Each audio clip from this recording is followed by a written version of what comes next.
ខ្ញុំហាមរហូតថាបើសិនជាយើងងើបហូបបាយនៅពេលយប់ជ្រៅប្រយ័ត្នមានអីមួយអង្គុយហូបមួយជើងទោះម៉ាក់ខ្ញុំដាស់ជឿនចឹងក៏ដោយប៉ុន្តែខ្ញុំអត់ស្ដាប់ទេណាខ្ញុំនៅតែក្រោកហូបបាយកណ្ដាលយប់ហ្មងដូចជាខ្ទង់ម៉ោង11 12គឺខ្ញុំងើបទៅដួសបាយហូបហើយទាំងអស់គ្នាធម្មតានៅពេល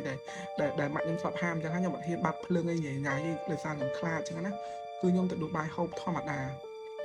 នៅក្នុងផ្ទះបាយរបស់ខ្ញុំគឺវាអាងឹតខ្លាំងមែនតើខ្ញុំមានតែបន្ទូរស័ព្ទមួយខ្ញុំបាត់7ដើម្បីដើរទៅហូបបាយចឹងណាស្រាប់ខ្ញុំមានអារម្មណ៍ថាក្នុងផ្ទះបាយនឹងចម្លែកវាដូចមានអីមួយដែលមើលមកយើងរហូតនៅក្នុងផ្ទះបាយហ្នឹងណាខ្ញុំក៏ព្យាយាមខ្ញុំខ្លាចដែរប៉ុន្តែព្យាយាមងាប់អារម្មណ៍ហើយក៏ដួសបាយហូបធម្មតាដោយសារតែខ្លាចម៉ាក់ខ្ញុំដឹងថាខ្ញុំងើបហូបបាយហ្នឹងគឺខ្ញុំដួសបាយមួយចានហ្នឹងមកក្នុងបន្ទប់ខ្ញុំដើម្បីហូបចឹងណាហើយពេលនេះខ្ញុំរកកន្លែងទីតាំងណាដែលវាស្រួលអង្គុយអត់មានខ្ញុំក៏អង្គុយនៅមុខកញ្ចក់ដល់ខ្ញុំដឹងមកថាខ្ញុំយកទៀនមួយដើមហ្នឹងមកដោតនៅមុខកញ្ចក់ហើយខ្ញុំយកទូរស័ព្ទលេងធម្មតាហើយក៏ខ្ញុំក៏ដួសបាយហូបតែអីដែលខ្ញុំឃើញនៅក្នុងមុខកញ្ចក់ហ្នឹងណាគឺរូបភាពខ្មៅធាត់ឈរលក្ខណៈថានៅនឹងភ្នែកខ្ញុំហ្មងស្លឹងមើលខ្ញុំអត់ដាក់ភ្នែកទេ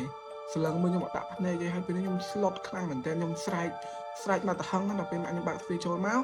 គាត់សួរនាំថាមានរឿងអីខ្ញុំប្រាប់ថាខ្ញុំឃើញរូបភាពចេះរូបភាពអីអស់ហ្នឹងអញ្ចឹងណាគាត់ភ្ញាក់ផ្អើលមែនតើដល់ពេលគាត់ងាកទៅគាត់ឃើញគាត់ងាកទៅក្នុងកញ្ចក់គាត់ឃើញដែរគាត់ឃើញដូចគ្នាប៉ុន្តែរូបដែលគាត់ឃើញហ្នឹងគឺរូបខ្ញុំហើយអីដែលខ្ញុំស្លុតហ្នឹងគឺរូបខ្លួនឯង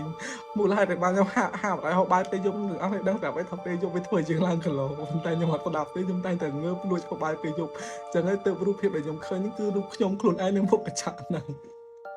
ណាស់គ្នាបាយបាយមានតែប៉ុណ្្នឹងទេ